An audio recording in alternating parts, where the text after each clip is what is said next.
from me, Mags. No, I'm kidding. I don't care.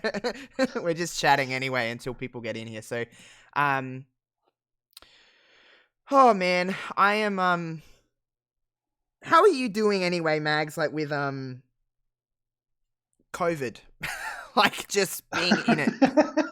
Just straight in there with the chat. Why we wait for people to get in here?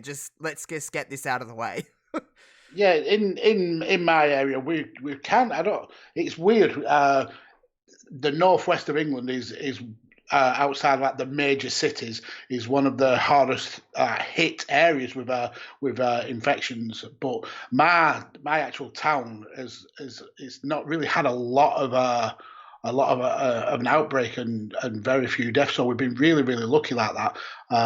But it's getting to the point now where we've had a few hot weekends and people are getting desperate to break the rules. And then we've had idiots like Dominic Cummings basically laying down the rules and then deciding that they don't apply to him. It's give everyone else the kind of impetus to make it not apply. So I've seen that. Hello, everyone in the chat.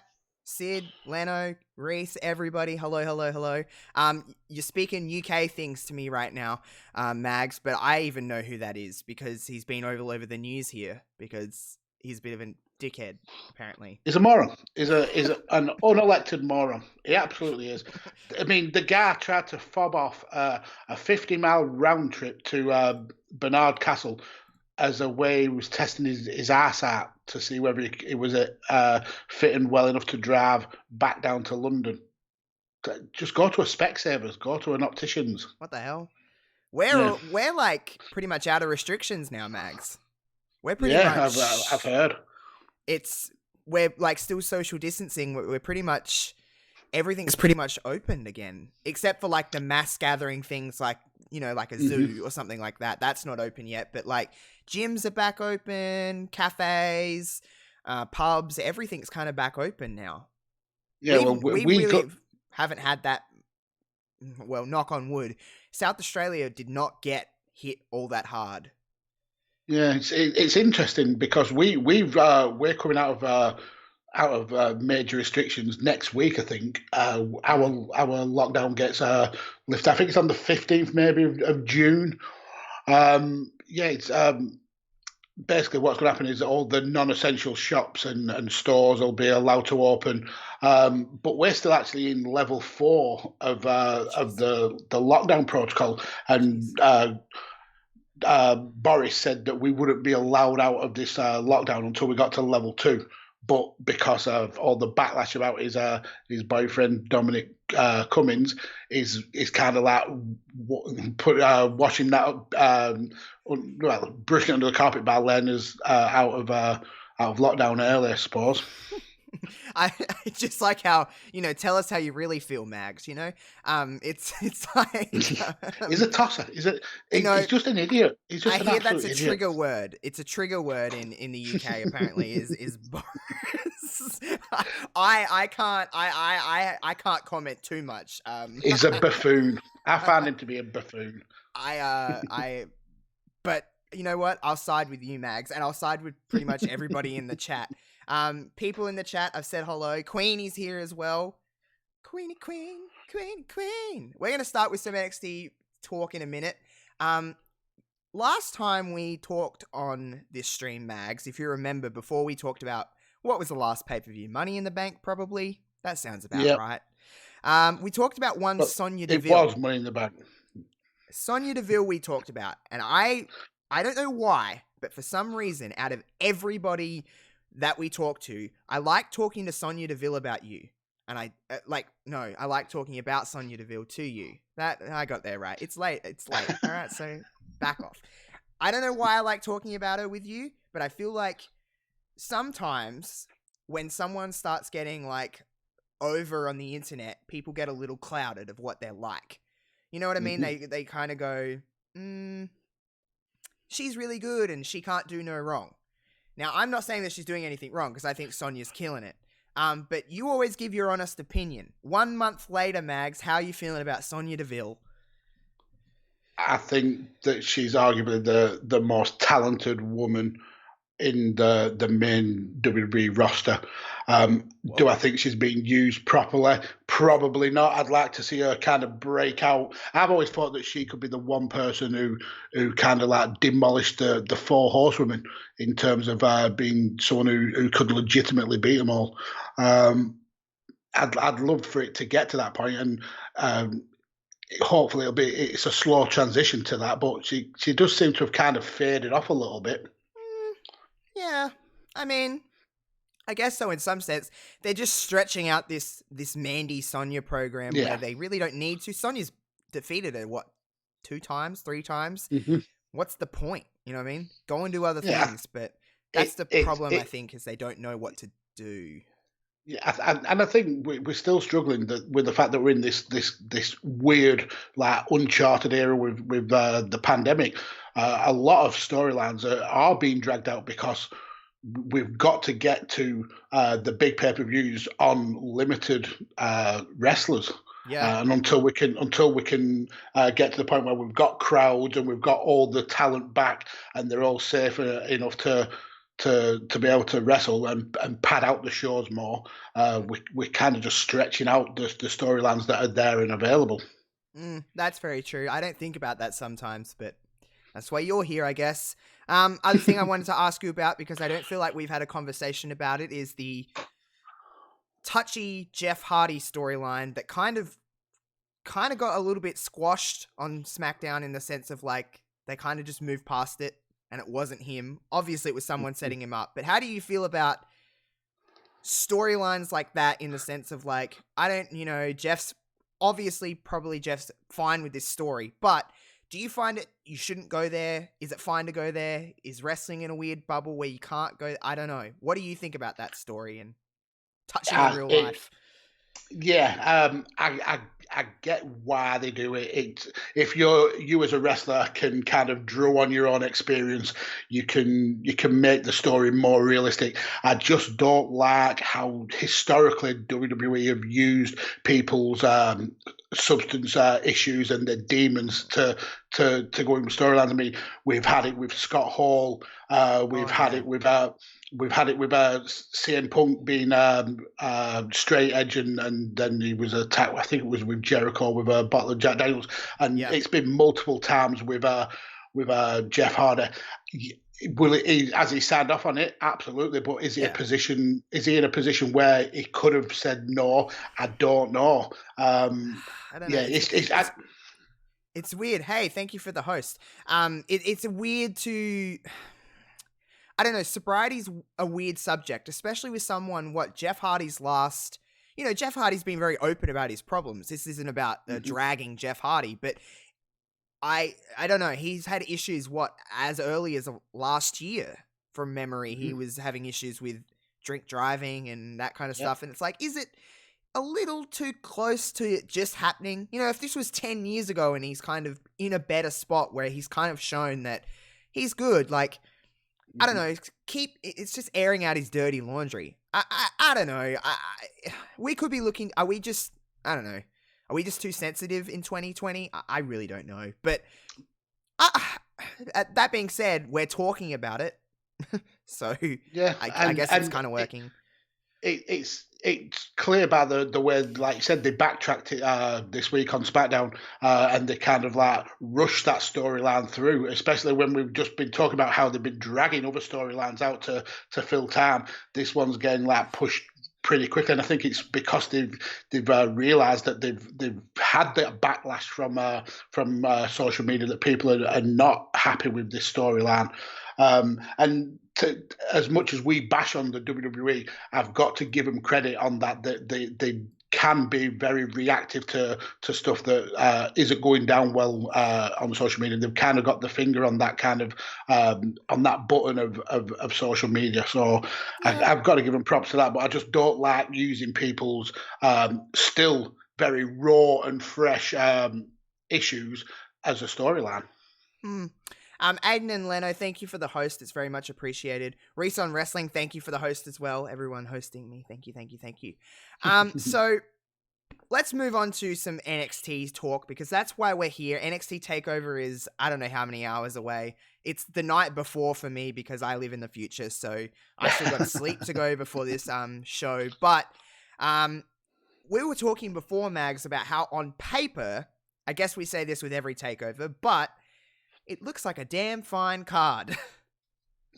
Jesus Christ! I was talking with Tanner from Headlock Talk about it yesterday, and he came up with a really good point, and it really does make sense.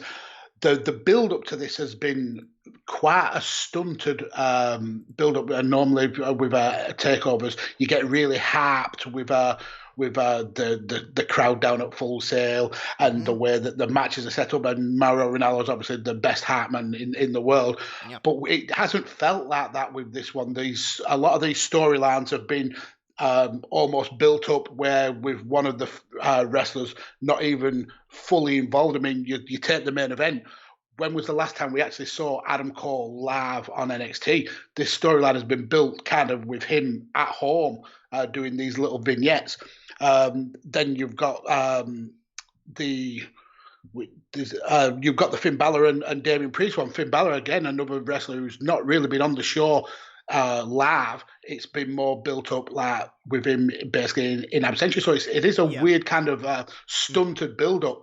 But when you look at the matches in front of you in actual text, it's a murderer's row of matches. It's a dream card, and it's really consistent. That'd be the word I'd use for this. It's really consistent. Also, hello, Grap Kick. Thank you for the host. All of the kindness, but yeah, consistent would be the word that I'd use. Mags. It's just like you could argue with what you're kind of most excited for. I couldn't really say that's wrong.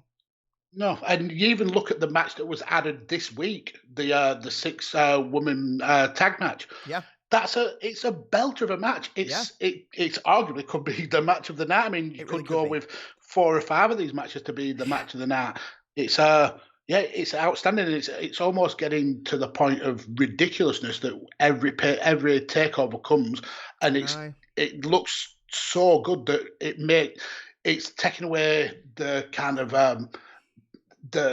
how good the card will be. It's almost like we repeat ourselves so much that we're losing all meaning about how good these cards are.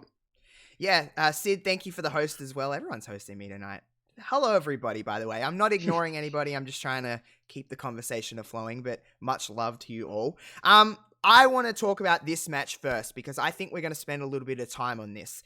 Karrion Kross with, of course, Scarlett and Tommaso Ciampa. Now, Mags, I know you don't watch like main roster television every single week, but do you watch NXT weekly? Without fail. Okay, Without fail. So, NXT and AEW. Well, okay. Well, let's not get into AEW with Josh around because that never goes well.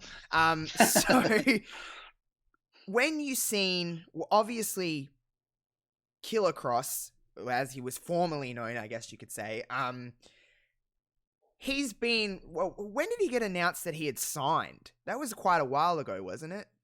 Yeah. He was announced, right?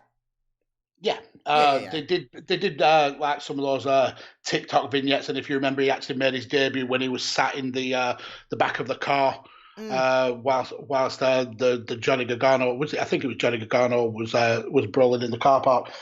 He was a huge star on the Indies. I've not seen a lot of his indie work, but I've seen enough to show that he's potentially one of the best, not only wrestlers, but characters in wrestling today.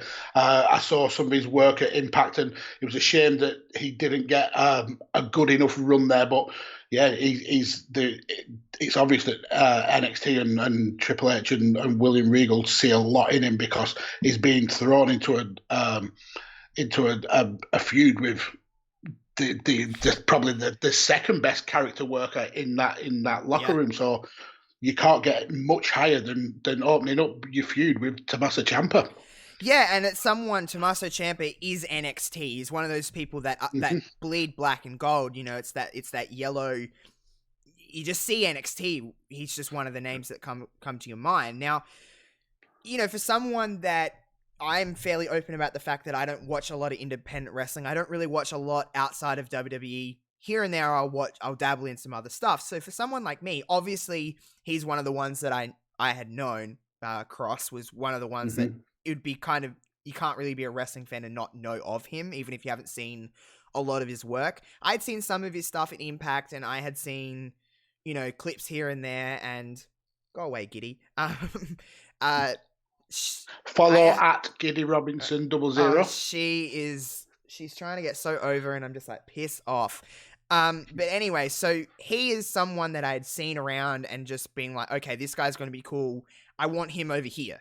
I want to see him on a weekly basis. So for someone that had not really had too much exposure to him, it's that entrance alone is just kind of like, it's so good. I don't even, it's kind of left me a little bit like, what can I really say to even, he's unique. He's absolutely in a world of where wrestling is becoming so technical. He is a throwback to character wrestling, to having an intensity, and I absolutely love it from him. His social media game is absolutely on point. This guy built himself. He hasn't come from a company with a big name where the company's pushed him. He has built himself from the ground up. He has developed this character, and whilst it's been changed in terms of the name, the intensity that he's got is just absolutely, it's absolutely unreal. And he's the kind of wrestler that you will be scared to watch, but you can't take your eyes off him. Yeah, and we would be silly to not mention the importance of Scarlett in this role, because I feel like she adds a completely different layer to Cross, and I think that she is, if there was a missing piece of the puzzle for him, I believe it would be her, and I think that she just adds to the. Now, I was actually talking about this with my brother today, because I was asking him about Scarlett and what he kind of thinks about Scarlett. He goes, she's perfect in this role, but can you ever see Scarlett outside of this role? I've seen Scarlett wrestle, and she's incredibly talented. She's very much, in this kind of iteration of NXT, she's very much the Johnny Gargano, Candice LeRae part of this team, where people who have seen Candice LeRae on the Indies know that she can hang with the very best of them, but you haven't really had the opportunity to see that in NXT. And the same goes with Scarlett. She can hang with the best of them. Maybe she's not quite on the level of Candice LeRae, but I think it'll be a while before you see that kind of side of her in NXT, because, like you said, she's perfect in this kind of valet role of adding that kind of extra dimension to Cross's character. Yeah, I've seen her work as well, and like I've kind of known who she is, and like, okay, it's just, I mean, in the NXT landscape, but you're completely right. Everyone wants Giddy in here. Dad Bob Plays, hello, thank you for hosting as well. Giddy is here, hi, she's gonna get down because she is annoying, and she kind of smells, go away. This match, to me, Mags, and I think you would agree that Cross is winning this match. I don't think this is why I'm kind of doing this one first, is because I don't really think it'd make any sense for him not to win. Yeah, and I get you. And usually when it comes to a WWE or an NXT card, you can kind of see where they're going with the wrestlers and the storyline. So you can kind of like predict maybe 75 to 80% of the matches. Yeah. I think on this card, there's one. Well, no, I think there's two bankers, and then the rest are absolute pick'ems for me. We're both in the Josh and Stu prediction league, and I put my predictions in yesterday, and I can guarantee, looking at this card now and kind of looking at the mindset, I might pick 4 different results, and it's just that interesting. It's one of the more interesting and more unpredictable cards that we've seen in such a long time. Yep. But getting to this match, this is, if there is a banker, it is that Cross needs this win. Tommaso Ciampa is pretty much bulletproof in NXT. I agree. But Cross needs to continue making this statement that he's a killer. It's as simple as that. And I Yeah. think taking out Ciampa pushes him straight into like bigger things in NXT. So yeah, I've got Cross with him. Me too. If you were to put your money on it, is it going to be clean or is Scarlett going to be involved in this finish? That Now would be more. that's That would be more of the kind of wild card here. Is that he's going to win, but how is he going to do this? Is it going to be because I could see it personally, Scarlett getting involved to protect Ciampa. That's how I would see it. Yeah, maybe. But again, it all goes down to how unpredictable this card is. Yeah. I can see your point of view. I can see them wanting to kind of keep Ciampa strong, but also give a big victory to Cross.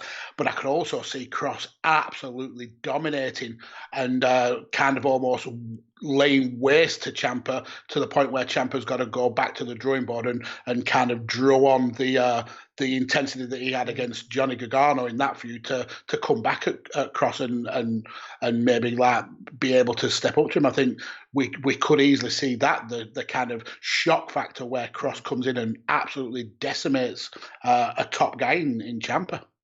Which would, I mean, kind of solidify. I can see the thing with Cross, and call me crazy, but I could see him in the NXT title picture in 6 months. Like, yeah. I don't think there's any point in wasting time with him. I know you never should rush anybody and a slow build is great, but when something came over me when I seen him come out for that entrance, I had goosebumps, and that doesn't happen that often with me with wrestling anymore. I'm sure it probably doesn't happen with you that often anymore, Mags. We've seen a lot of wrestling, and I love wrestling, and it's amazing, and I watch it on a weekly basis. However, sometimes it takes a little bit extra to get me to go, wow, this is actually genuinely cool, and it's not just something it's great, but it's not something I've just seen before. Queen, thank you for the host as well. Also, hello everybody.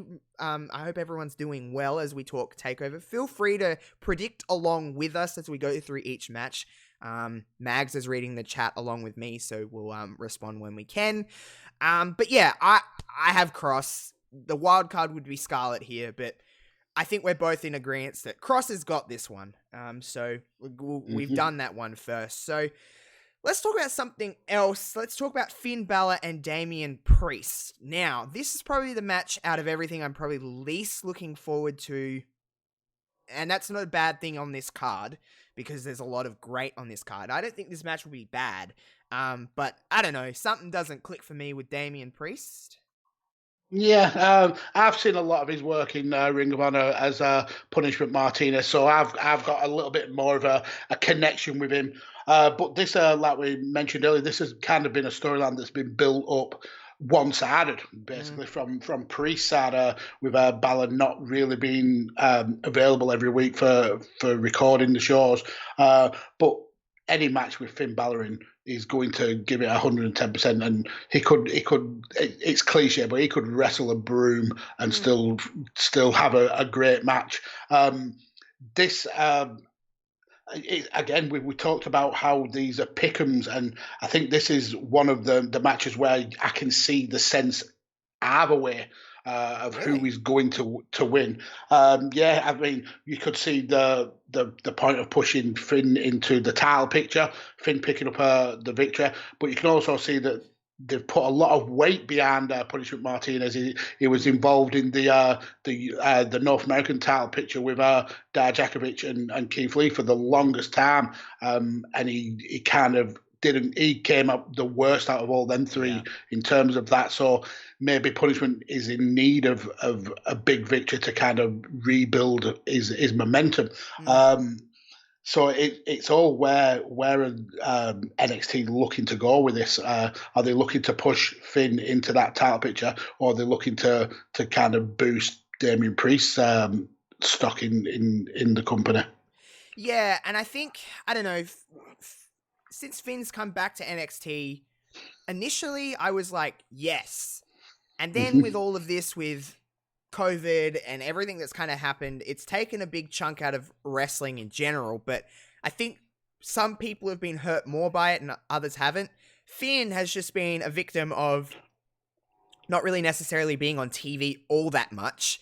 When he is on television, it's like you said, he's in like pre-tapes or he's in a match here and there, but And going into a program with Damien Priest, it's a little bit biased as I'm just not really feeling Damien Priest. So I don't know, maybe I'm just a little bit backing on Finn in the general sense. I think Finn's great.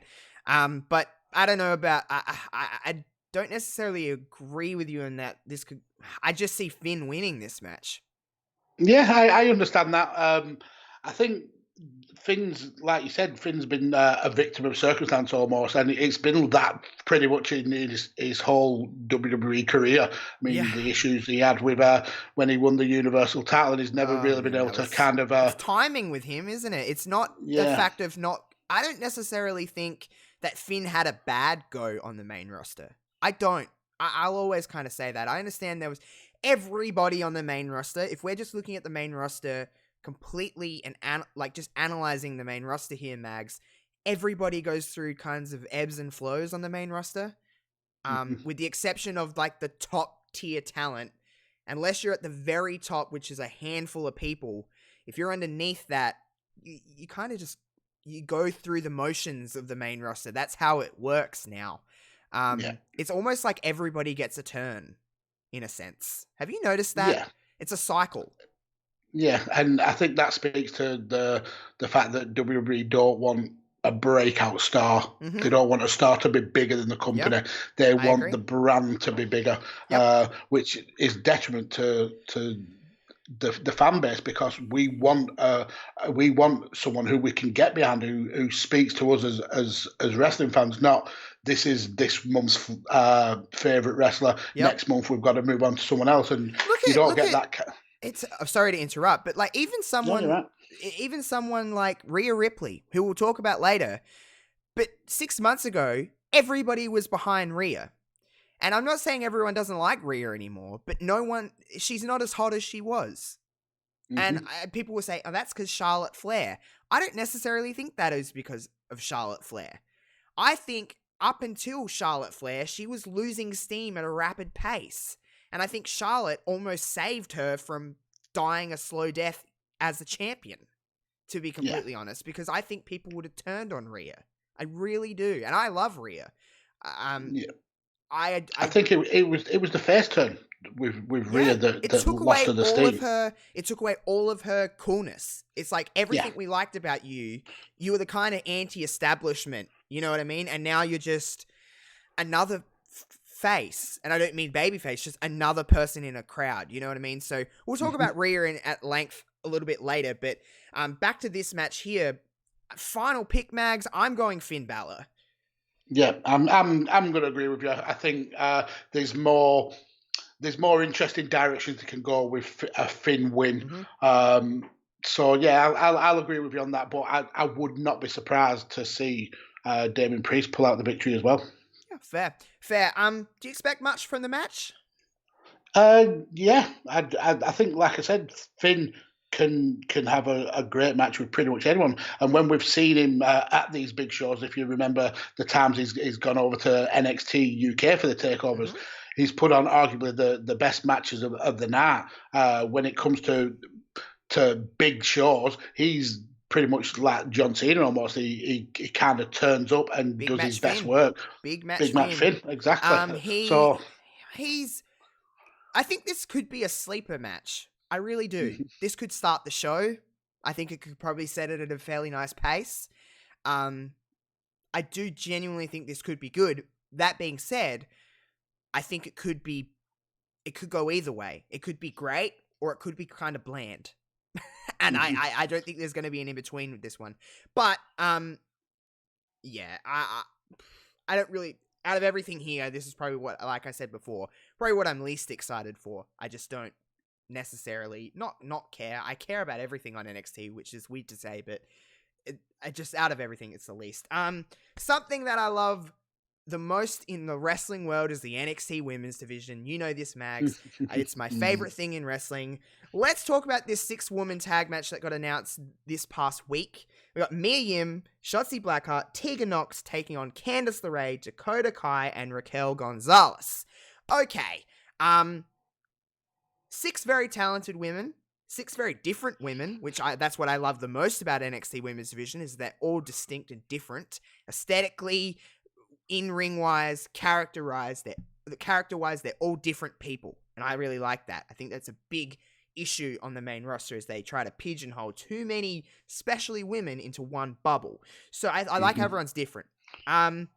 Let's run down, before we actually break down this match, I want to break down each person in this because I know you love Mia Yim. You're a big Mia fan. I stan Mia Yim. I stan her. You stan her. So let's talk about Mia Yim first. Now, she's had... Well, how long has she been in NXT for now, Mags? Couple of years? Couple of years, yeah. Yeah, she first broke into the Mae Young Classic, and then she went to the Mae Young Classic 2, and then got signed, and then all of the stuff that's happened we've seen over the last couple of years with Mia. Now, I go back and forth on Mia. Sometimes I'm like, Mia's great. Other times I'm like, I don't get it. I don't understand it. I think I float in the middle with Mia. And it's just, on any given night, I could feel any way about her. However, I've never thought she was terrible. Ever. Because she is good in the ring. I seen her in Impact when she was with the Dollhouse, with Marty Bell and Taryn Terrell. I remember seeing her in Impact.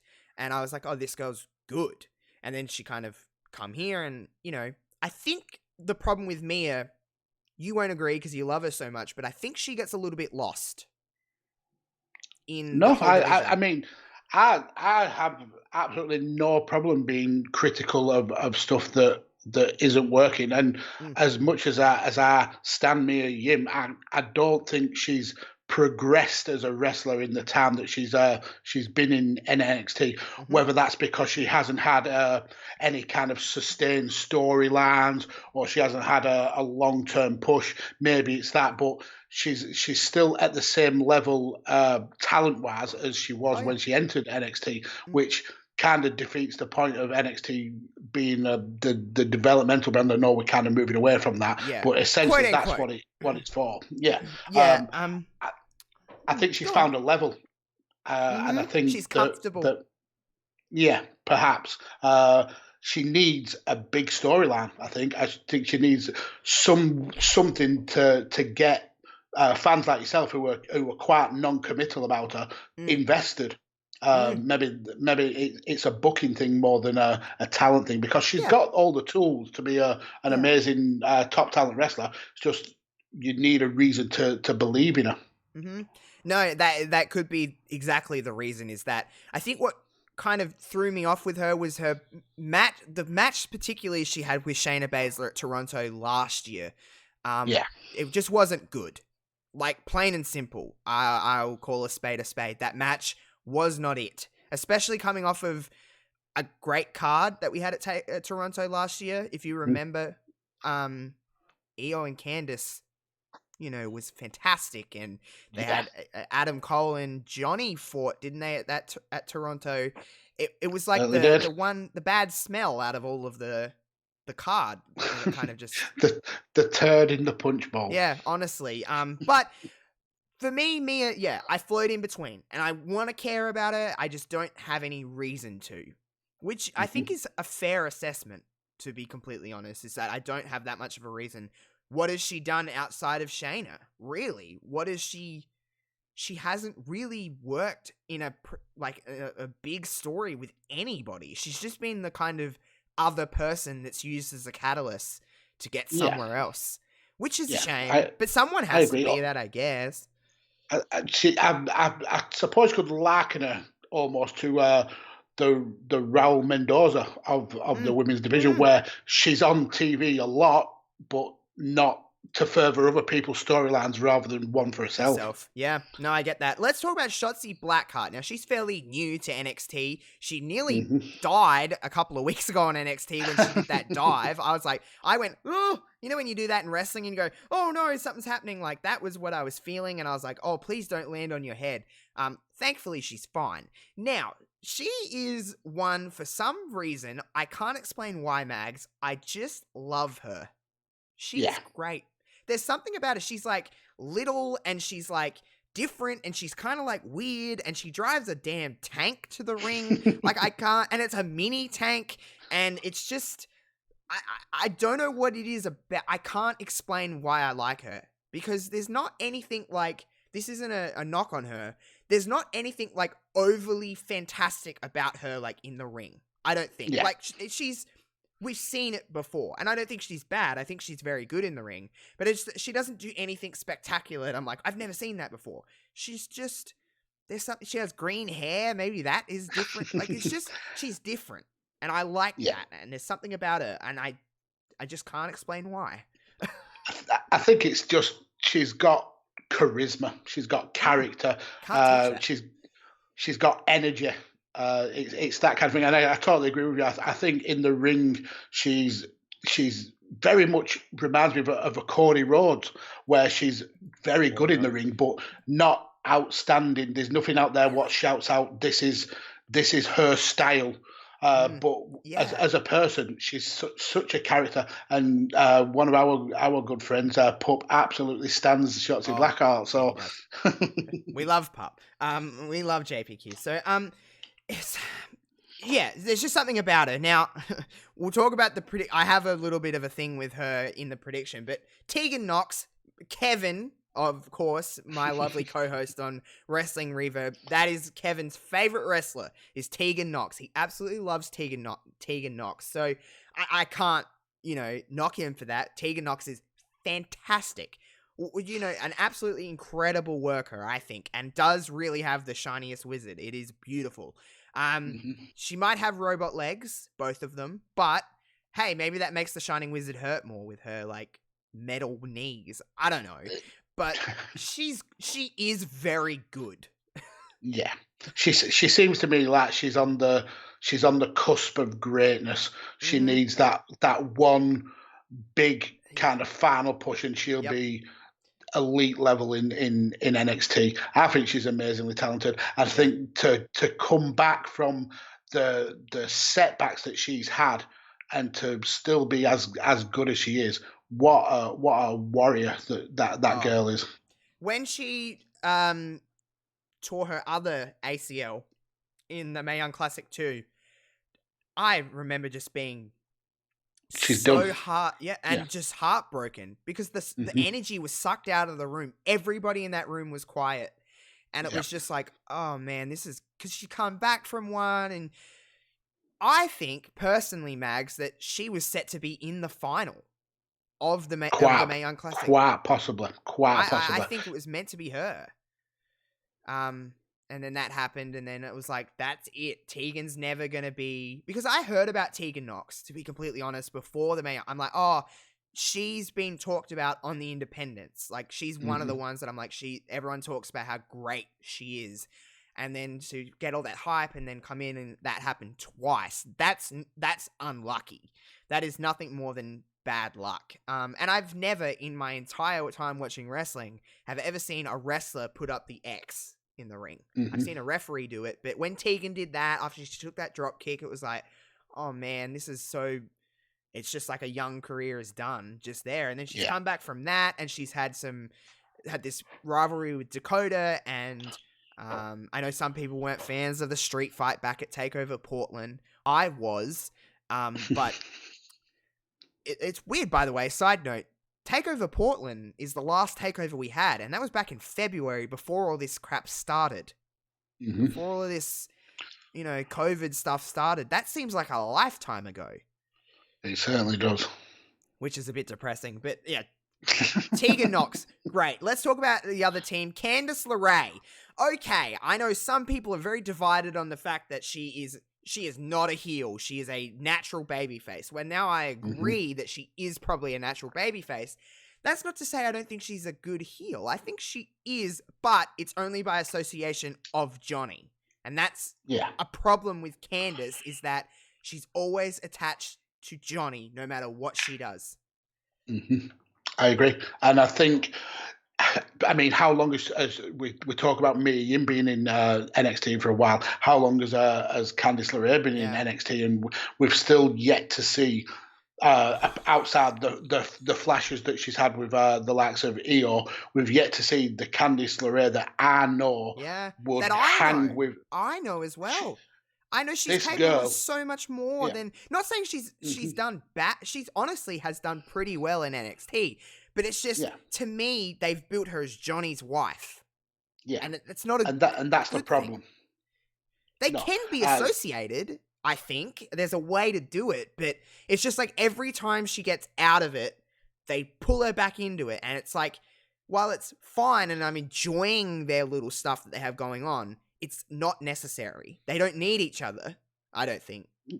No, and I think the kind of saving grace in this storyline is that she's taking on Mia Yim, who's sided with Keith Lee against Johnny Gargano. So she's kind of getting her own little mini feud in this, which is good, and hopefully Mia Yim and Candice LeRae can eventually like set the world on fire and have an amazing match. They've definitely got the potential to do that. I'd just love to see Candice just be allowed to just go batshit crazy like the world's cutest tag team style, where she was getting super kicked in the face and she bleeds like with the best of them. She's just this Candice LeRae is not even a tenth of the Candice LeRae that I know she can be. Candice LeRae is a heel, yes or no? Yeah, I love it. I think too. this Poison Pixie is a breath of fresh air. It could get her to the next spot, couldn't it? It could get her. I think it will go further than her as just that kind of vanilla baby face. Yeah, Mrs. Gargano. It kind of gets her out of that. It gives her own kind of facet of character. Yeah, I agree. Let's talk about Dakota Kai and Raquel Gonzalez. I mean, they're kind of just grouped together just because it's Dakota. First and foremost, Dakota's driving that little tank and then Tegan just come pushing her out of it the other week was hilarious, and it was the best gif ever, and I was just really into it. But I'm a big fan of Dakota Kai. I love Dakota Kai. I think she's fantastic. I think she's a fantastic heel, and I didn't think that she could pull off being a heel, but here I am saying that she's a fantastic heel. I think she's done some of the better stuff in the last 6 months than a lot of, probably her whole entire babyface run, to be completely honest, has been better in this last 6 months as a heel, or probably more than 6 months now, however long it's been. But how do you feel about Dakota and with Raquel kind of as a, bodyguard? Yeah, I totally agree with you. I think that Dakota Kai is so underrated. Her babyface run kind of reminded me of a Bayley style run. She was almost like the Walmart or the store brand Bayley. But this, no, but I mean, as a wrestler, she's one of the most talented. But I think that the face was vapid, and the only kind of real facets we saw was when she was scared to death of Shayna Baszler.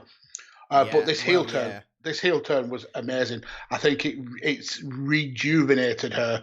And if it wasn't for this COVID bullshit, I think we would have seen her go on to maybe do a lot more. And I think this match it's kind of in like a sense, it's keeping these 6 ladies in a status quo to keep the storylines going, but there's not going to be any kind of result come out of it. The storylines are still going to continue after this match. We're still going to get the Tegan Nox and Shotzi Blackheart taking on Dakota Kai and Raquel Gonzalez, and we're still going to get Mia Yim taking on Candice LeRae. So it's a nothing match in terms of what's going to come out of it.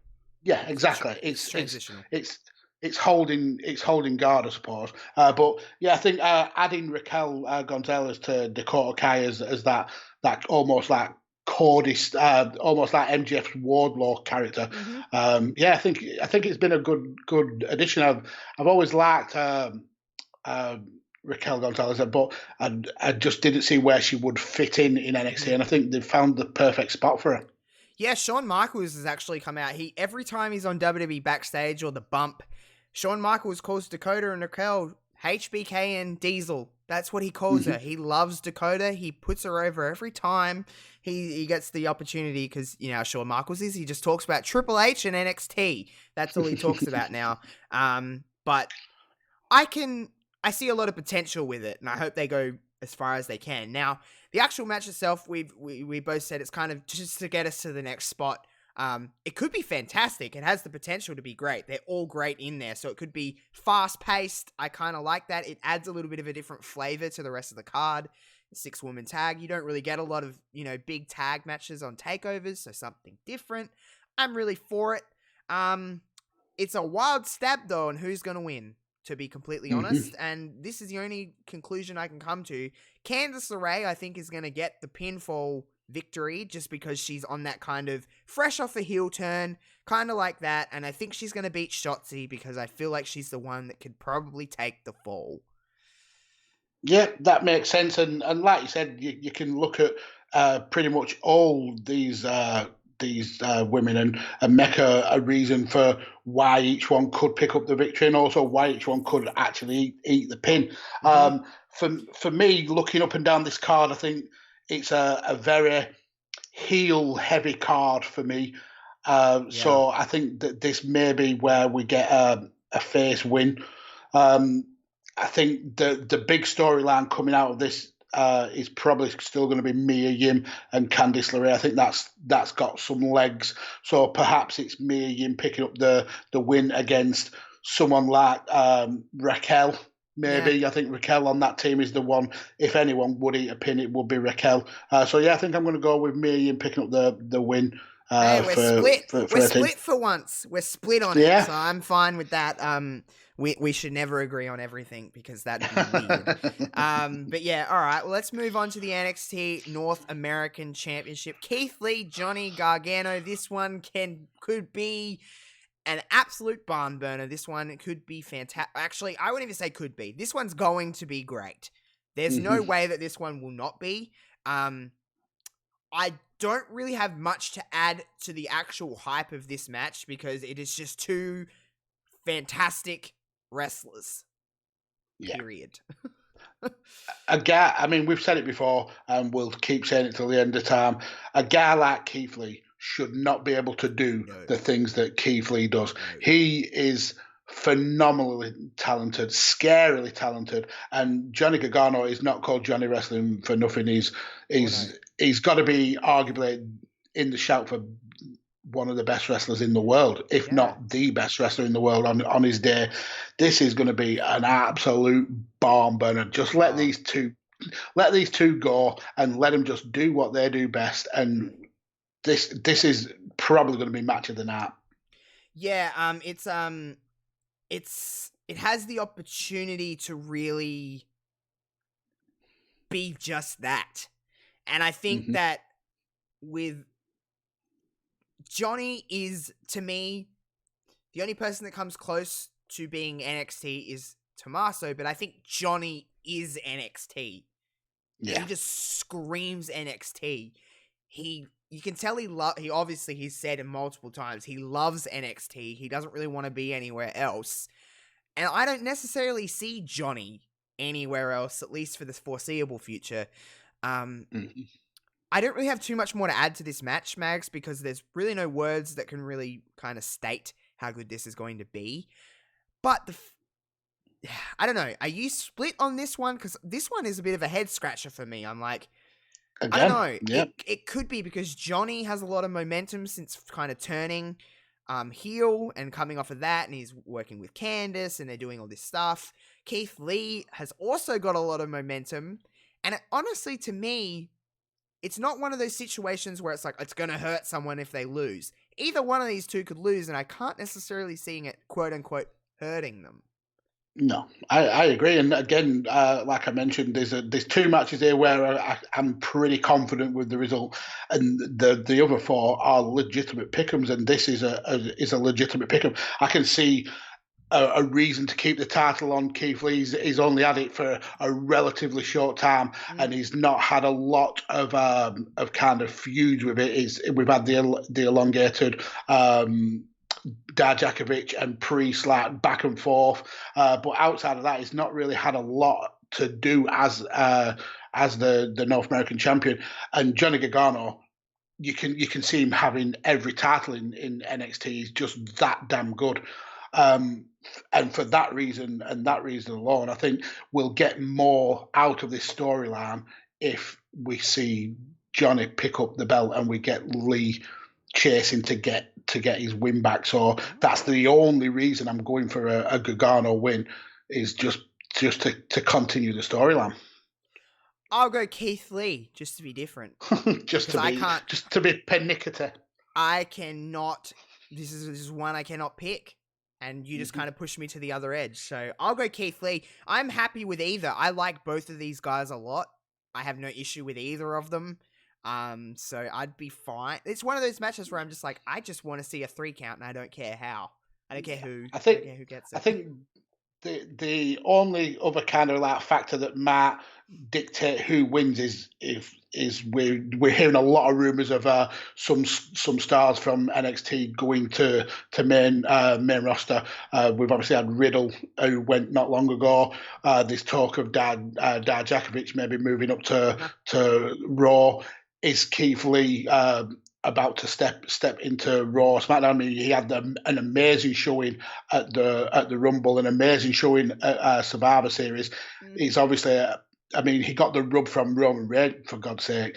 There's obviously there's a lot of love for the guy, and he would be one of the kind of people Vince would love on Raw or SmackDown. So that could be a factor, but still, I think this storyline still has got some legs to at least get to at least one more takeover. So yeah, I'm going to go with Gargano. I think that taking the title off Lee and having him chase kind of will keep this storyline fresh. So yeah, I'm going to go with Gargano, I think. You're very much, you've watched wrestling longer than I have, Mags, in the sense of you were watching it before me. Longer than you've been alive. Yeah, exactly, because you're so old. Because I'm old as fuck. But I feel like every conversation we've had, and this is definitely not a knock, you are very much like not traditionalist, I want to say, because you've kind of evolved with wrestling as it's kind of gone, but you like that heel being the one, the champion, and the face chasing. You're very much into that. And it's very like the formula, isn't it? Like it always has been the formula of wrestling. I think it's been bred into me as being a lifelong WWE fan. It's that's kind of bred into you.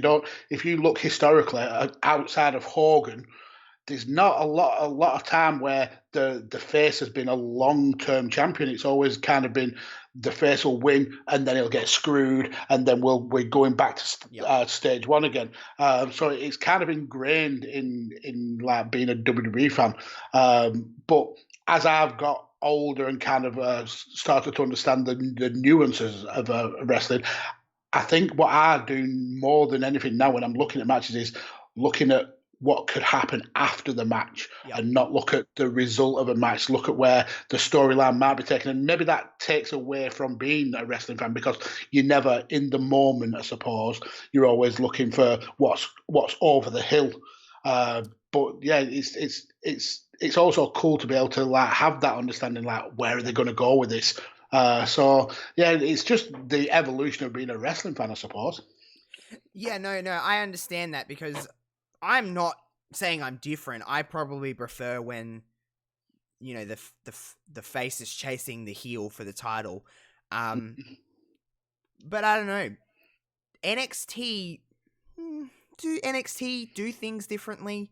They do and they don't, I guess, in a sense. They are probably more traditional than the main roster. I don't know if that's actually right to say that.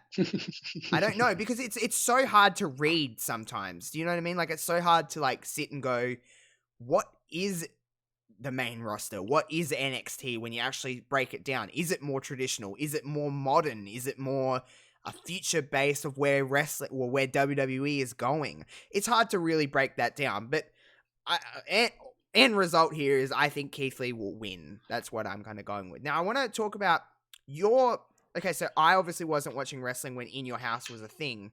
Obviously, I've watched In Your House from the years and years that I've been watching wrestling, and it's just part of wrestling history.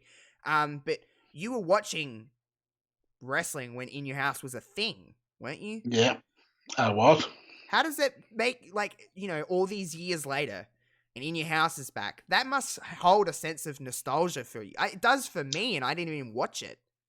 Yeah, it does, and it doesn't, in the sense that, yeah, it's harkening back to a time when I was probably the most invested as a fan, and I would get behind every event that the WWE or the WWF back then would throw at us.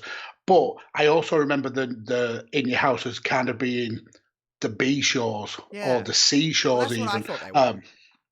Yeah, that's what they were. They were in the UK. They were always the cheaper pay per views. They'd be like your £9.99 or your £14.99 pay per views. Whereas then you get your big four and big five, which would be 25 to maybe £30 for the pay per view. So they're always that kind of cheap and cheerful, short.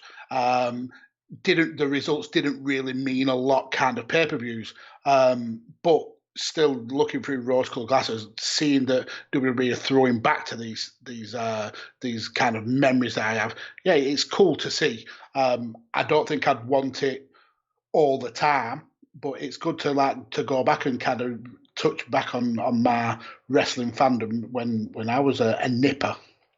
Well, yeah, that was a long time ago when the dinosaurs were around. So this is the first In Your House branded event in 21 years, and it's the 28th event to carry the name. So there's been 28 In Your Houses from, there's what In Your House, they had all different taglines or different names. Yeah. There's like In Your House Mind Games or something like that, and there was In Your House the St. Beware of Valentine's. Dog. Yeah, it was all different ones that they had. So again, because I wasn't watching at the time, you can correct me if I'm wrong. They had your big pay-per-views like your Rumbles and your WrestleManias, your SummerSlams. Then you had other pay-per-views that were like named like normal pay-per-view names. And then you had In Your House, or was In Your House always in between the big four pay-per-views? Yeah, In Your House comes from a time before. I think it was like the catalyst for monthly pay per views.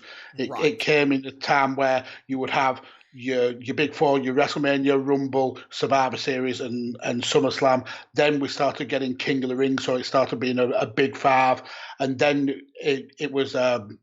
I think it was Vince kind of striking whilst the iron was hot and having to face off against WCW, who was starting to do monthly pay-per-views. So In Your House kind of became the in-betweens, the almost like pre-shows to big events. And then they slowly kind of phased out the In Your House brand. It became smaller on the posters. It wasn't always like mentioned in the build-up. And then eventually it faded away to where we've got named pay-per-view every single month. So it was kind of like the pre-monthly pay-per-view before it became a monthly pay-per-view kind of thing. Right, okay, so now I understand. Excuse my dumbness and me not being, well, I was alive, but I certainly wasn't watching at that time. You don't know until you know. You don't know until you know. Of course I've gone back and watched some In Your Houses. I've obviously watched the big matches that have happened at In Your House over the years, like your Mick Foley, Shawn Michaels from Mind Games 96, I want to say. Is that right? I could be wrong, because was 1 year old at that year, so, excuse my age. But I think it was 96. But stuff that's just ingrained in wrestling history, I've gone back and seen. Now, obviously, something that was synonymous with In Your House, Mags, is the set. Is the kind of the house. It was literally a house, and they used to give away a house or some shit like that, didn't they? I think they did it maybe twice before that idea. When the way yeah, it was a weird time in wrestling. I'd like a house. If they want to give me a house, I'll take it. I'm not going to say no to a house. But do you want that aesthetic? Do you want it to be that kind of look of like In Your House, or would you be fine with it just because it is just going to be in Full Sail? Like, are they going to turn Full Sail inside out? I don't know. Yeah, to add to the retro feel of it, I'd love it for it to be the In Your House entrance ramp. It's not like they haven't got the room for it. There's no fans going to be there. So well, there's people. Yeah. Well, the performance center trainees will probably be there, but yeah, it's cool. I mean, when we heard about SmackDown moving to Fox, everybody was clamoring for the old school fist logo, to come out. So yeah, I love that kind of retro stuff. It kind of harkens back to when I was a bigger wrestling fan. But again, it's something that I don't want to see every takeover. No. Me just either. every now and again. Yeah, make it different, make it feel a little different, especially in this time where wrestling's a little bit kind of blander without a full audience. It does make a big difference having the PC people there. It really does. I know that first Raw when the PC people were there, I was like, oh, this does make a huge difference. Coming from nothing to something is better. So, you know, I hope, like you said, just keep it calm with the amount of times that because once WWE, that's the problem with WWE, is that once they're like, oh, this is really good, let's do it 15 times, and then let's just drain everything of it. And it's just keep it casual and keep it paced and keep it well away from one another if you're going to do this. Do it once a year. Do it twice a year. I could see that. Other than that, don't do it anymore. You don't need to. Good morning, by the way, to you in the chat. She's always so nice to us, isn't she, Mags? She's one of my favourite people in all of wrestling Twitter. I love Ori. She's amazing. Ori's great. So hello, good morning. I hope you're enjoying your morning. I've always said that people are very game coming to one of my streams in the morning because I'm a lot to handle. But let's talk about the two main events of this show. We'll start with the triple threat match for the NXT Women's Championship. The NXT Women's Champion Charlotte Flair defending against Rhea Ripley and Io Shirai. Now, Mags, you know what I'm going to say. This one could steal the show on any damn night. Any damn night. And I think it could very well steal the show at Takeover in your house. Now, this one is super, super difficult to even pick at all because I look at these names, I'm like, well, there's an argument for all of these people winning.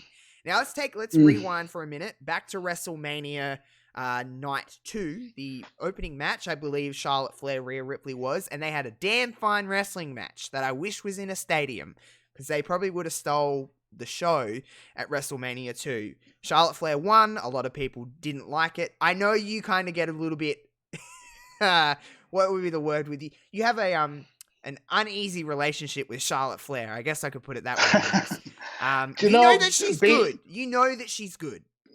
But being perfectly clear, I think she's one of the best women's wrestlers, probably one of the best wrestlers, period, to come out in a long, long time. I just give Paul Tully shit about her because he stands her. So yes, she'll never get on a Mount Rushmore as long as I have a air in my lungs. But as a wrestler, I can't fault her. She's carried the women's division for the longest time. And she's while she's picked up title after title after title, she's kind of like the bridesmaid right now to Becky. She's led that path for people like Becky to go on and become superstars. So I can't give her too much grief for a bit. Let's. How do you feel about Charlotte Flair? I know that you're a bit.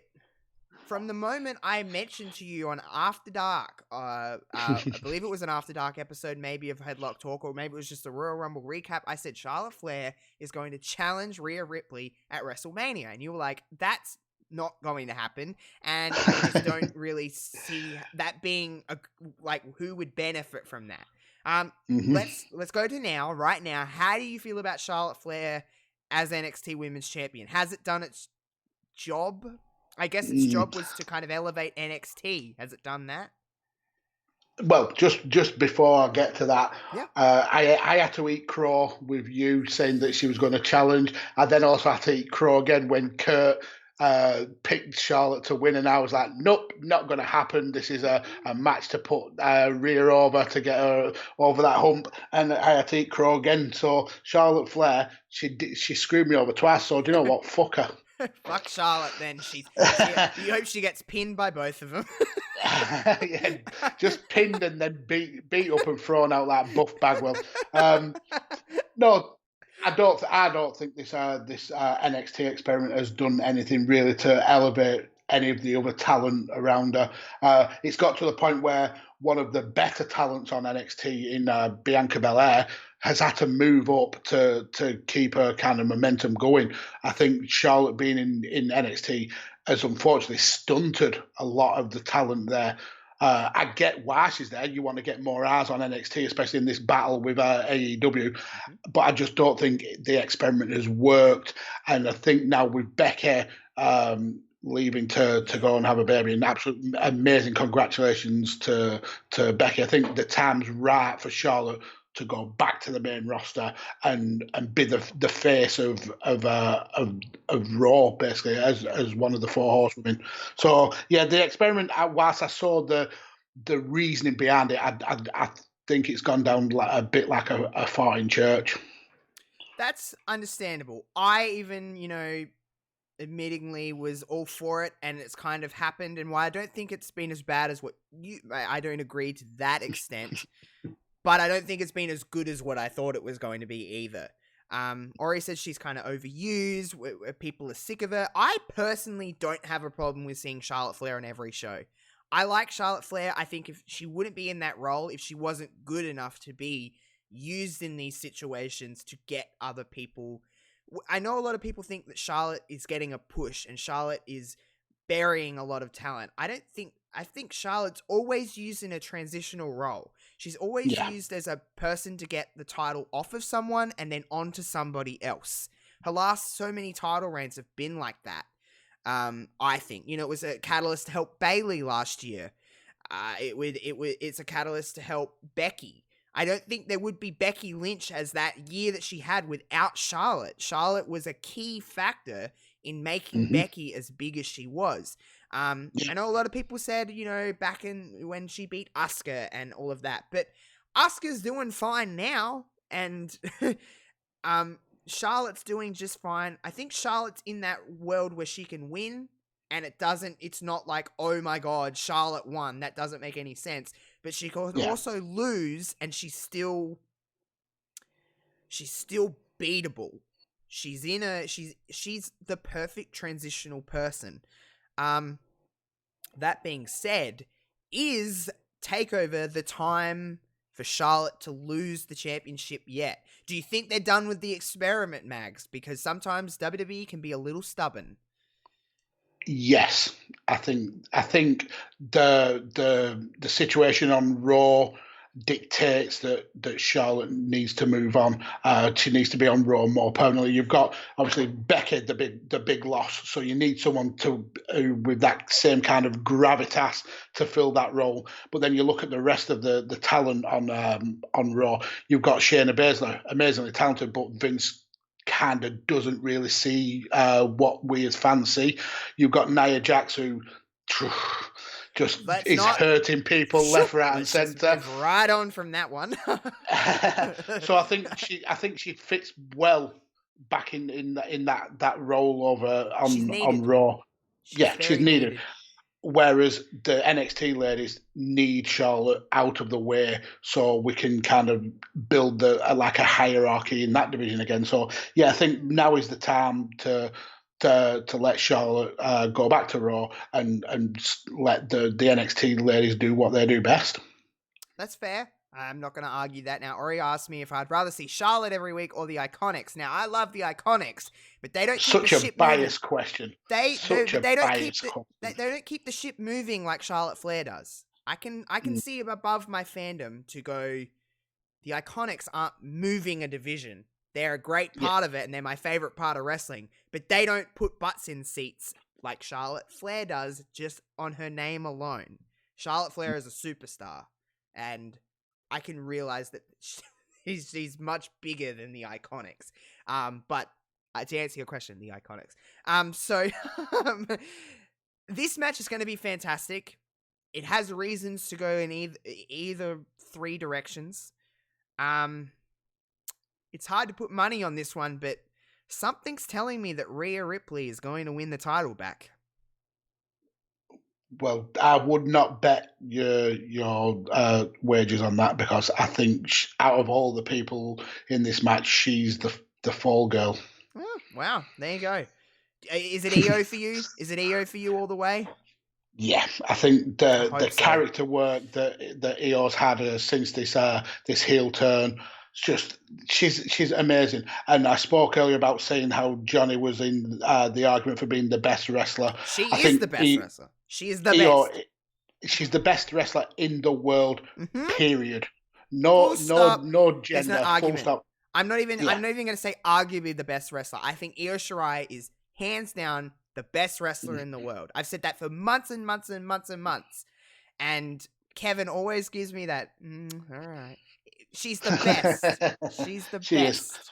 And that's not even hyperbole. She's actually the very best wrestler in the world today. And I think it's her time to be an NXT champion. And if we're going to have face Rhea, if Charlotte is going to move on to Raw, it's a perfect way to continue this storyline for having Io versus Rhea, then maybe Candice Larae after she's finished her feud with Mia Yim. We've got the makings there, some amazing matches. Even Tegan Knox. Imagine Tegan Knox taking on Io Shirai. Wow. What about Dakota? Some amazing matches. Dakota would be great against Io. I mean, there's so many options with the NXT Women's Division. As long as they aren't Aaliyah, I'm happy. I am a happy person as long as it's not Aaliyah. She's been in NXT longer than I've been alive. And that's not even possible, but it's possible with Aaliyah.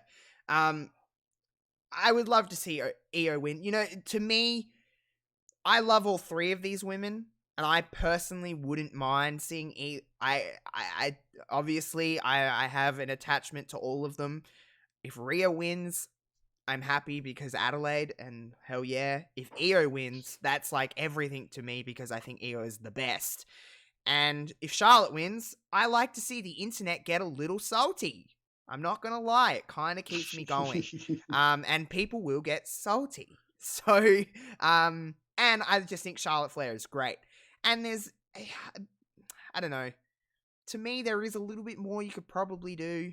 I understand what you're saying, though, Mags. The NXT Women's Division doesn't do you want Nia Jax in that title picture, or do you want someone who can actually wrestle like that Charlotte Flair?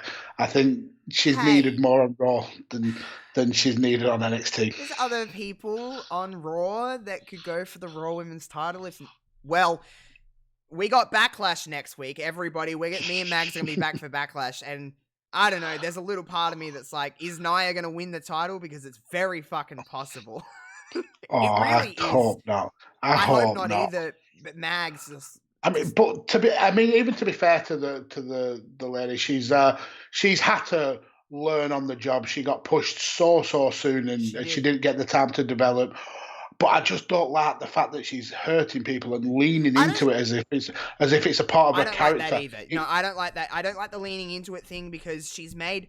Listen, wrestling mistakes happen. I understand she's made a lot of them, but mistakes happen. But there's a certain there's certain areas that I don't like being touched. And one of it is I've hurt someone, so I'm going to, try and make my character... So, is she saying her character is that she hurts people? That's what... Yeah. I don't get it. So, see you. Thank you for stopping in. So, anyway, back to this match. I guess your final answer was Io, and I'm gonna go Rhea.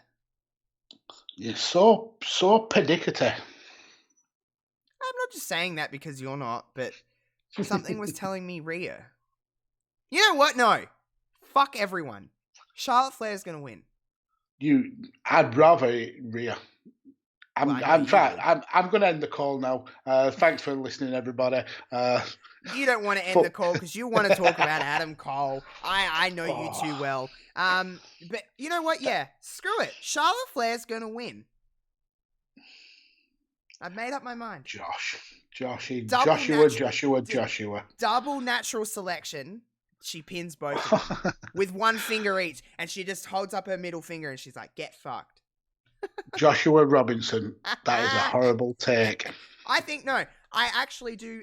I've changed my mind. I think Charlotte Flair's going to win. I think Charlotte Flair's going to win. and I'm not going to be mad about it. No, I mean, I wouldn't be mad with any of them as long as we get a good match. Yeah, and I don't think we're going to get a bad match. No. Triple threats are probably my favorite wrestling stipulation. Is it a stipulation? I don't know if a triple threat's a stipulation. It'll always be tags for me.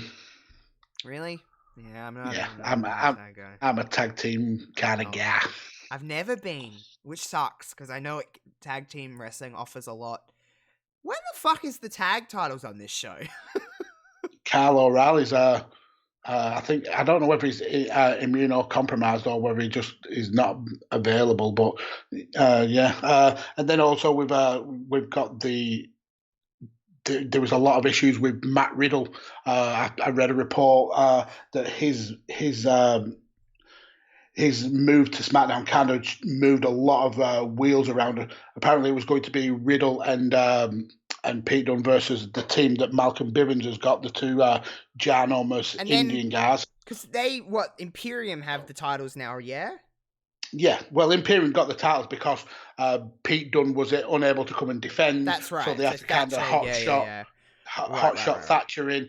The Imperium weren't actually going to be involved in the title picture for a while. It was going to be, is it Indu Share? I want to say the team's called. It was going to be Pete Dunne and Matt Riddle against those two, but because Pete wasn't available, they kind of hot shotted the title onto Imperium, which is a good thing. Imperium are quality wrestlers. Yeah. And then it's obviously just kind of left it in the dirt, hasn't it? Because now Breezango are the number one contenders, aren't they? I think. I love Breezango. So do I. I think I love them. They're everything I love about wrestling because they're just kind of like goofy. #fashion police. And they're just beautiful. Look at them. Speaking of beautiful, I think we could be in for a beautiful main event. Backlot Brawl. Last chance Backlot Brawl, by the way, for one Velveteen Dream.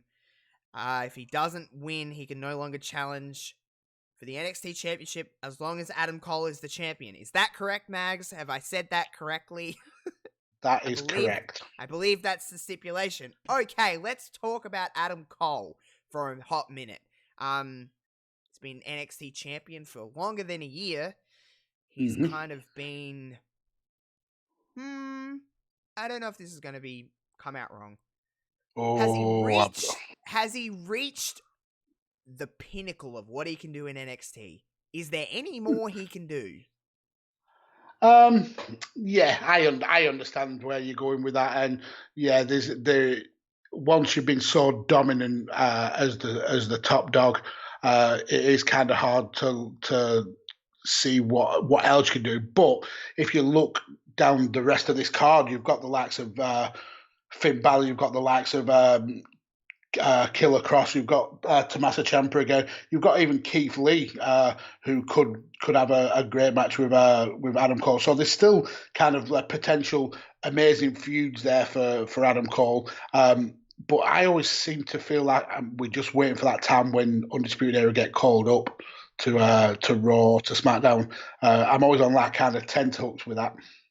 Yeah, it's kind of like it's not a matter of if, it's a matter of when with them.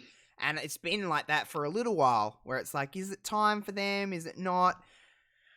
This match has opportunity to be really fun. I like Velveteen as well. I'm not as hot on Velveteen as I am on Adam Cole. I really love Adam Cole. I think he's fantastic. I see a lot of Shawn Michaels in Adam Cole, personally. Yeah. That's how I kind of, make that comparison. But Velveteen, he has been one that's kind of gone a little bit like roller coastery in the sense of booking, hasn't he? He's 1 minute, I know he got hurt for a little while, but he's 1 minute he's in the NXT Championship picture, and then he's kind of floating, and then he's just kind of used sparingly, and then all of a sudden he's back in the title picture.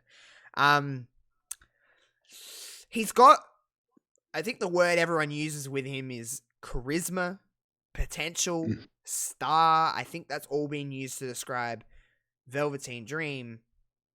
Where do you sit with him now? Has he got as much momentum as he once had? Because I don't think it's there necessarily anymore. No, I understand. For me, I just don't think he's the ring general that the NXT champion needs to be. He's incredibly talented. Don't get me wrong, but he's not the kind of person who can lead the match. He needs someone else. He needs like a talent there to kind of guard him through it. We saw that with Aleister Black when he had one of his better matches. We've seen that with his matches with Roddy Strong, where he's had someone who can kind of guard him to a great match. When he's been the one leading the match, he's kind of faltered, and we've seen like the botches, and we've seen like the errors in his game. So maybe he's not quite ready for being the face of the brand. Plus, then you've also got to look at he's had some pretty bad press recently with that.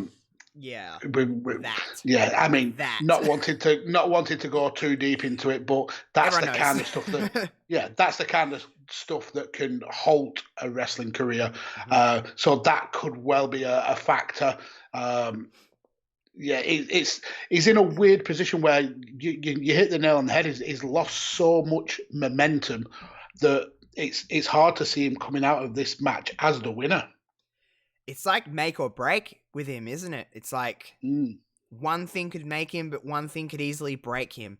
I don't necessarily... I think this match is going to be fun. It's obviously going to be somewhat cinematic, I would assume, Mags, which seems to be the kind of norm at the moment. Main events being kind of the cinematic kind of deal or whatever it may be, which I have no problem with at all. It's just... There's a lot of, I guess, rumors floating around. Would be silly not to say the fact that a lot of people have been saying, and there's been a lot of reports, if you're into reading dirt sheets, that maybe Adam Cole, his contract may be coming up. I've seen a lot of conflicting reports saying that he re-signed last year, but there's some saying he's not signing and maybe he's going to go to another company, perhaps, Mags. Do you believe any of that? Do you think it's just, it'd be silly of him to leave NXT when he's had the run that he's had? I mean, there's so many ways you can look at this. You can look at it as he will have a lot of loyalty to NXT because they put him in such a high profile place. But then you could also say he's not moved up to Raw or SmackDown, so he's not become as big as he should have. He's kind of been floating as the head of the weakest brand in terms of viewership. So there is that. There's also the link with his good lady over at AEW. So anytime that there's issues, he's always going to be linked back to AEW. He's got the friendship with the Bucks and with Kenny over there. So there's always that. He was recently at a party for AEW. So these dirt sheets absolutely feed off this kind of news. They love it. They get one snippet and all of a sudden they're making a story where he's unhappy. And the thing is, he's not said that he is. And I've read the same kind of reports that you have where he was apparently his contract's up in a couple of months, but then other reports are saying he actually re-signed a long-term deal. It's just, I think as if I was in Adam Cole's shoes, I would be looking at staying with NXT because you are the face of that company. When you go up to the main roster, you're exactly right. He's a Shawn Michaels, and that's the kind of wrestler that Vince can definitely get behind. I think he potentially could be one of the biggest stars in the whole of the wrestling world. So I think he stays. I think he wins this match. I don't think there's really much more to say about it. Right. I think Adam Cole he's everything that an NXT wrestler is about for me. I agree. I completely agree with you. I don't think he's going anywhere. You mentioned Britt Baker. It's the only bits of AEW that I seem to watch lately is anything she does because she is just golden. Her injury has made her better. The Rolls Royce that she's got is absolutely amazing. The roll model on the back of the chair, but it's spelt like roll, like as in wheel. Oh my God. And the little vignette they had with the inspirational, gym music. And I was like, this is fantastic stuff. I admit when AEW is great. Trust me. And that to me is just, that's the kind of stuff I want to see more on. Like, I want to see more of that. That is just really good stuff. I don't know, maybe I just like the silliness of wrestling. I think I do, to be honest. I don't think that's a question. I think she's thriving from it, though. I think she had a lot of pressure on her shoulder as the first face of the women's division, and I don't think she handled it as well as she could. But giving her this heel turn and giving her this like free reign to just be a complete bitch to Tony Schiavone, she's absolutely she spells his name wrong all the time, and it's hilarious. It's been really, really fun to watch. She's still, I think, for me, needs a bit of work in the ring. She's not as crisp as some of the wrestlers over in AEW. I mean, you look at like Emi Sakura, you look at Hikaru Shida. These are talented girls, and I don't think she's on that kind of level. But as a heel, as a comedy heel, she's fucking brilliant. Yeah, she really is, and Ori actually said it's fun hating her, and sometimes that's hard to do with heels because sometimes it's just like I'm a sucker for a heel. As soon as they heel, I love them. As soon as they're face, I hate them. I'll admit that. But it's easier for me to like someone that's kind of an asshole than like someone who's bland and like doing the right thing. It's like, that's boring. I don't want to see that for the most part. So yeah, Britt's been fantastic. You know, in light of everything that happened with her. What was her ACL? Did she? Yeah, I think it was with Nyla Rose. She's torn her ACL. But I mean, even the little battle she's having with Aubrey Roberts, it's just hilarious. Like, broken nose, Aubrey was there. ACL, Aubrey was there. She threw a shoe at someone. I was like, oh my God. I'm like, Britt has been the part of AEW that I've been, you know, watching the clips on Twitter of, or seeking out to make sure I watch those bits. So that's a good thing. I don't want everybody. I know that I write some stuff on Twitter about AEW, how it's particularly not for me. However, I want to love it. It's not like I'm seeking it. I'm not being like, this is bad. I'm going in every time I watch it with like, I hope this is really good. It just hasn't. That has been the most that's grabbed my attention, to be completely honest. But it's like, that is, it makes me want to go, well, I better watch the show for her segments. So it's doing its job. And it's someone new. It's not someone, I feel like AEW has rested on their laurels a lot with their bigger stars that I've seen before. I want to see people I haven't seen before. That was a big part of me watching AEW, is I don't watch a lot of independent wrestling. So I could see a lot of new people, but they weren't pushing a lot of those people. They were pushing the Elite, and they were pushing Chris Jericho at the very beginning. And I was like, I want to attach onto some other people that I've never seen before. Yeah. I think that was a conscious decision, and ultimately it was probably the right decision. Yes, definitely, definitely. You've got to draw in fans to be able to put their eyes on the product rather than have these talented but unknown wrestlers who may not pull in fans. Definitely. But it's weird in my brain. This is more of a me thing than them. Was that it was the thing that was trying to pull everybody in was pushing me away. Pushing me away completely. I wanted something different from AEW, and I think at the start why they were telling me it was different, their stars were not. Their stars were things I've seen before, or things I've seen in other places, and I was like, I want something that feels different completely.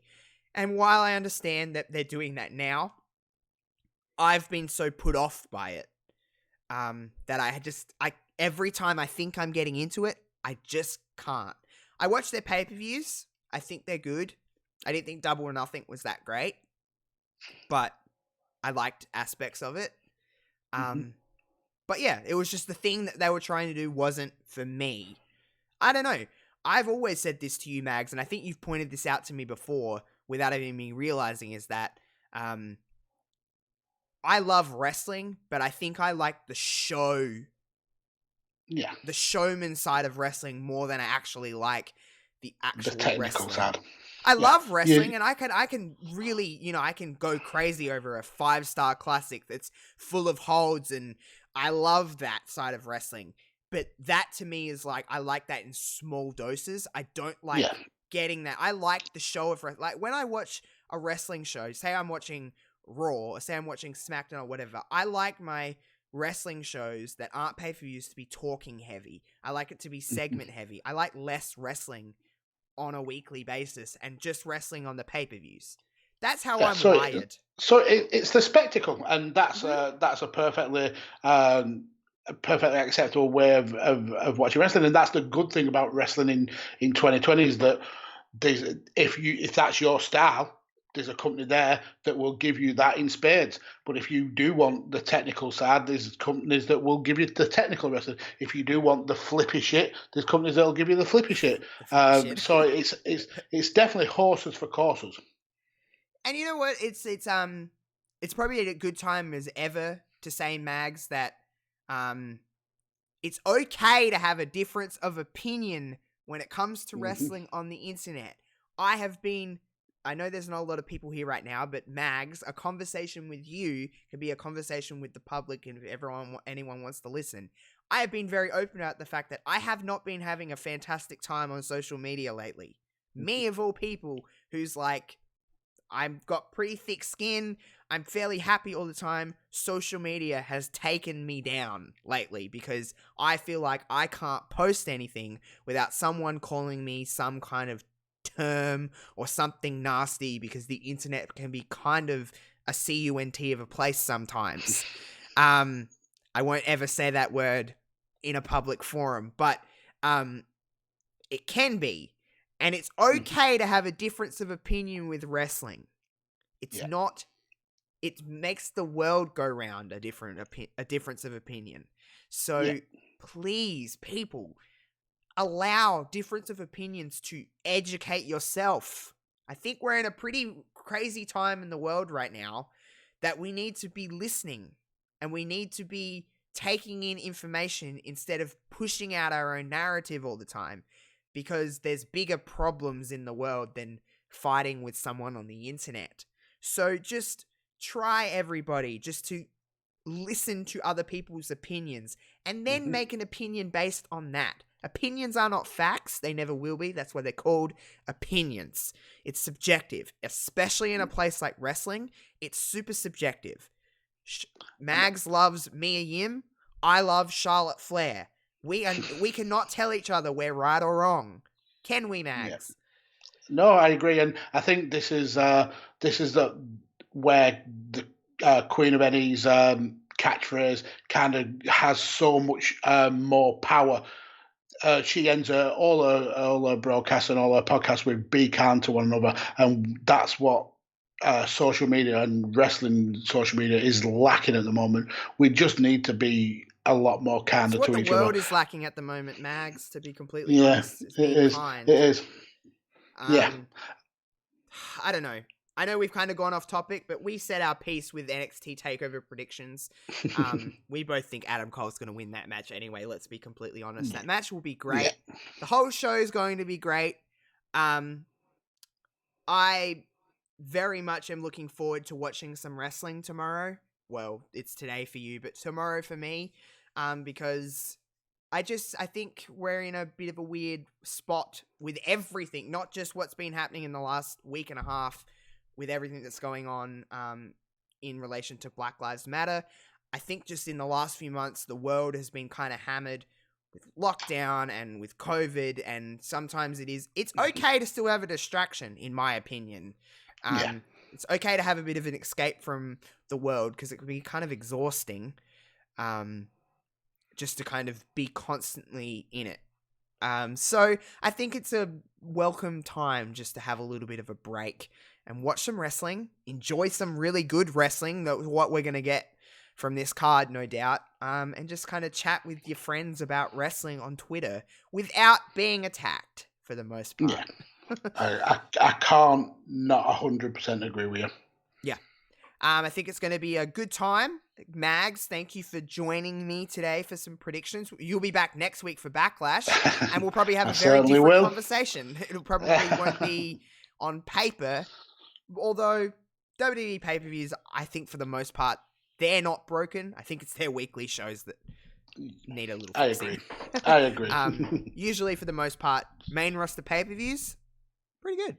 But we're going to see the greatest wrestling match ever next week, Mag. So we got to talk about that next week. So I can't wait. That is some phony promotion. But hey, shoot your shot, I suppose. Shoot your shot. Hey, we can't say they're wrong because we haven't seen it. That's very, very true. But it's interesting. It's an interesting tagline. I would certainly put it that way. But NXT should be great. I hope everyone enjoys NXT. Thank you for chatting away in the chat of those who did. Mags' information to follow him on Twitter is on the screen right now, so go and follow Mags. And you can follow me, of course. You know how the deal works at this point. You know where to find me. I don't really have anything else to add. Do you want to say anything else before we go away, Mags? Yeah, I think we go away. That was weird. We go away forever.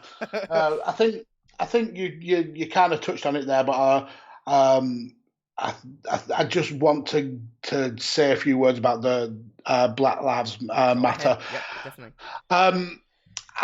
I've always been of the opinion of when with issues like this, if you are silent on them, you're not helping the cause. It's almost like it's being brushed under the carpet. Now, I'm not saying I have all the answers. I'm not saying I even know all of the issues. But what I am saying is that we are human beings, and I feel the hurt that these people are feeling with regards to this senseless violence and this senseless killing of not just of George Floyd, but of everybody who is suffered from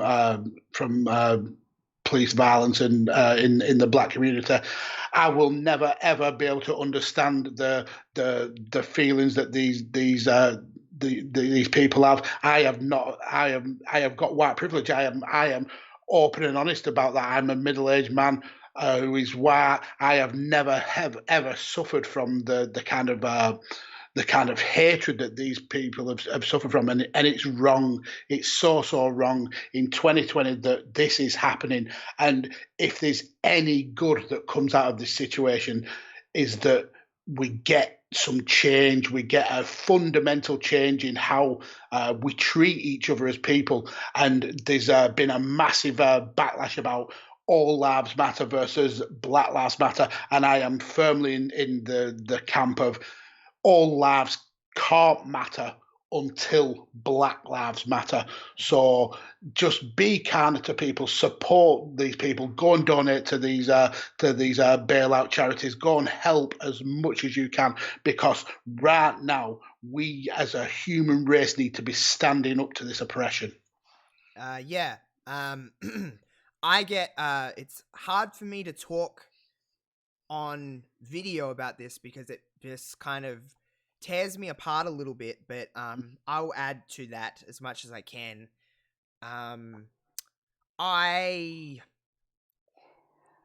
My naive brain in the time that I've grown up has been like, that doesn't happen that much anymore. We've moved past that as a society, as the world has moved past that. And obviously that's not the case, and it's become more relevant to me in the last week and a half than maybe ever. I knew it was in the world, I just didn't know that it was to this extent.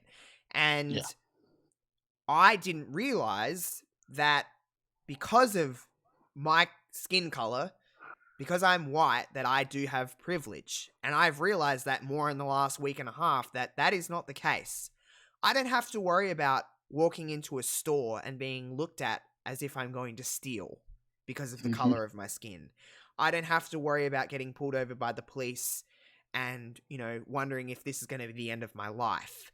I don't have to worry about things like that. And I didn't know that. And it's okay to learn, and it's okay to listen. But I think what I really want to try and say is that as white people at the moment who are trying to control this situation, trying to stand in front of instead of beside, is not the right thing to do. This isn't our narrative to spin and make it about us. We need to stand beside the black community, and why we will never feel the exact pain, we need to try and understand what they're going through and support that fight and support them, because it's not our story to spin. We're a human race, and we should all have basic human rights, and black lives do not get that at the moment. I agree with you how I can't stand that. You've seen me on Twitter this week, Mags. I am not holding back with some people that say all lives matter. I will tell them to rightfully fuck off, because it's not right. It's not right, and racism isn't a debate. At least for me, racism isn't something you can argue with me upon.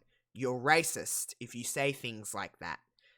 Not just that, but just in a general sense. There's been a lot in the world that I've noticed in the last week and a half that people we thought were okay and thought that were good people are actually not. And it's making me realize that you can't really... We're taking a lot of people at face value instead of actually learning anything about these people. But it shows people's true colors. But I'm firmly like, this all lives matter. Yes, all lives do matter. They can't matter until black lives matter, because therefore otherwise it's not equal. And yeah, there's been a lot of really uncomfortable things to watch on the internet this week. There's been a lot of uncomfortable things to have, uncomfortable conversations to have with people. But I hope I understand that I'm not saying I have an answer to this, because I don't. But what I want to continue to do is keep hoping that this isn't just a trend for people that just kind of are like, oh, you know how the world moves on to the next thing. This isn't just a week-long situation. This has been going on for a long, long, long time, longer than all of us. For centuries. And while I think the world has progressed a lot, the world is still stuck in very awful situations. And I think leaders of countries need to be leaders. And for anyone that says this is only an American issue, that isn't the case at all. Trust me.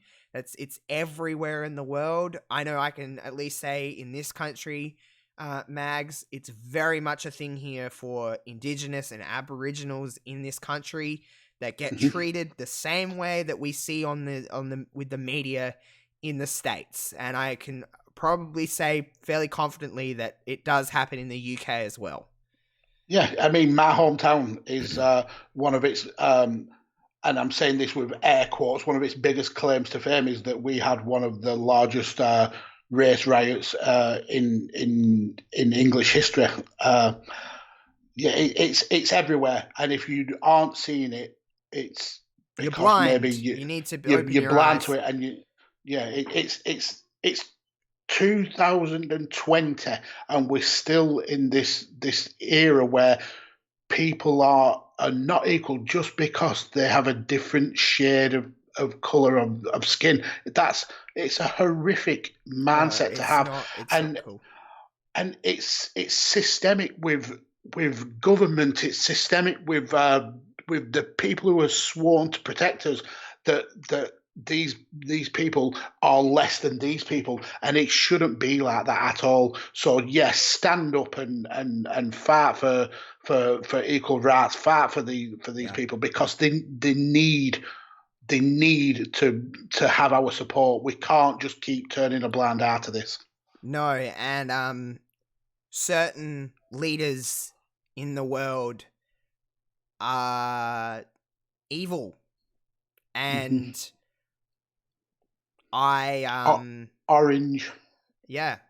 That man is a dictator, and he's trying to drive a wedge in America, which, by the way, I don't know if anyone realizes, from the rest of the world, anyone who's in the States, from the rest of the world, America, at least for us, Mags, at least for Australia, we look to America as like the be all end all. You know what I mean? It's it's the big star-filled land. It's the land of the free. It's the land of the opportunity. That's where you go for everything in the world. It's the leaders of the world in a way, and it's falling apart from its core.